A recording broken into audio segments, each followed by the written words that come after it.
The day my parents called a family meeting, I honestly thought someone was sick. Instead, they handed me a bill, not literally, but they expected me to pay $40,000. For a mistake that wasn't mine, when I refused, I somehow became the villain of the family. My name is Ethan, and saying one simple word almost cost me every relationship I had. Growing up, my younger sister, Chloe, was always the favorite. If she forgot homework, someone else was blamed. If she crashed the family car, Dad said, accidents happen. If I got a B instead of an A, I'd hear about it for weeks. I told myself I was imagining it. Kids notice things adults pretend don't exist. Still, I loved my sister. We weren't especially close, but we weren't enemies either. After college, our lives went in completely different directions. I became an accountant, steady job, small apartment. I saved every extra dollar, skipped vacations, drove the same old sedan for nearly 10 years. People joked that I treated saving money like a hobby. Maybe they were right. Meanwhile, Chloe lived like tomorrow didn't exist. Designer bags, luxury vacations, brand new SUV, fancy restaurants almost every weekend. Whenever I asked how she afforded everything, she'd laugh. You only live once. I never argued. It wasn't my money. Then one Sunday, my parents invited me over. Mom sounded unusually serious. We need to talk. I walked into their dining room expecting bad medical news. Instead, everyone was sitting there waiting. Mom, Dad, Chloe. No one smiled. Dad cleared his throat. Your sister has gotten herself into some financial trouble. I looked at Chloe. She wouldn't even meet my eyes. How much? Silence. Then Mom quietly said, about 40,000. I honestly thought I'd misheard her. What? Credit cards? Personal loans? Buy now, pay later accounts?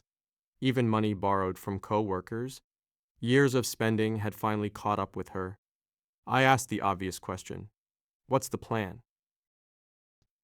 Dad looked directly at me. We think you should help. I waited for the rest. There wasn't any. You mean loan her some money? No. Pay everything. I actually laughed, not because it was funny, because I couldn't believe they were serious.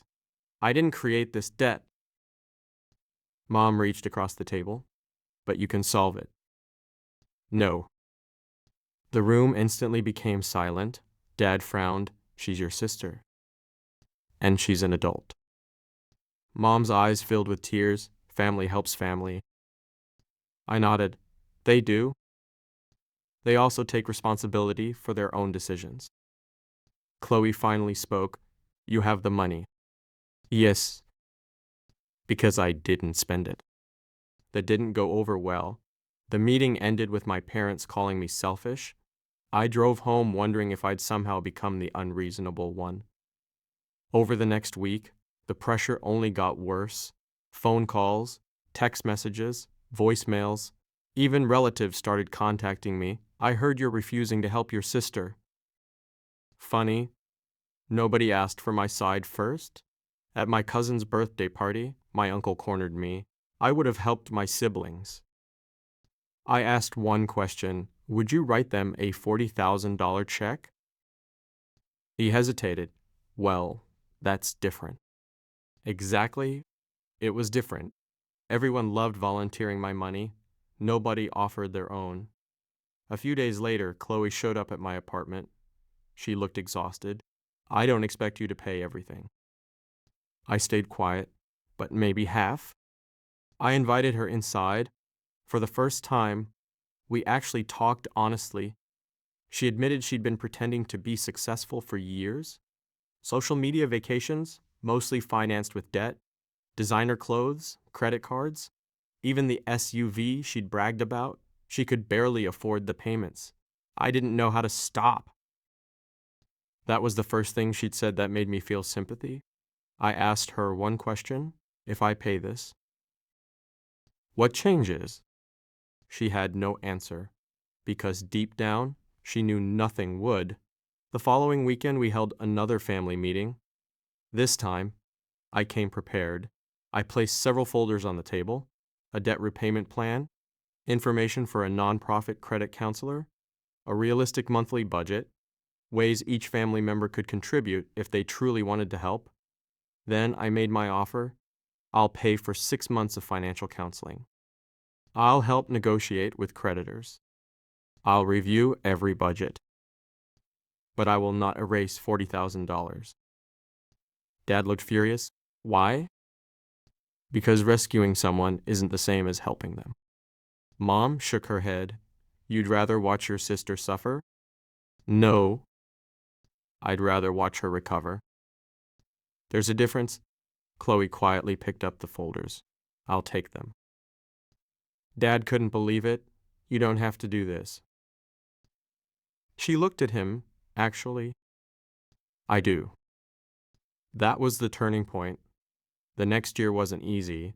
She sold the SUV, moved into a smaller apartment, worked weekends, canceled every luxury subscription she had.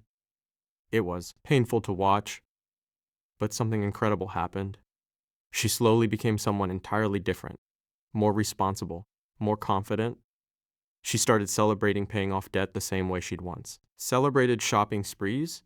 Last month, she made her final payment. She invited the whole family to dinner. Halfway through the meal, she stood up. I owe Ethan an apology. Everyone looked at me. I hated him for saying no. I thought he abandoned me. She smiled. But if he'd written that check, I would have learned absolutely nothing. Then she handed me a small envelope. Inside was $1. I looked confused. She laughed. It's the only money I'll ever owe you. The whole table laughed. Even Dad. After dinner, he quietly pulled me aside. I was angry. I know.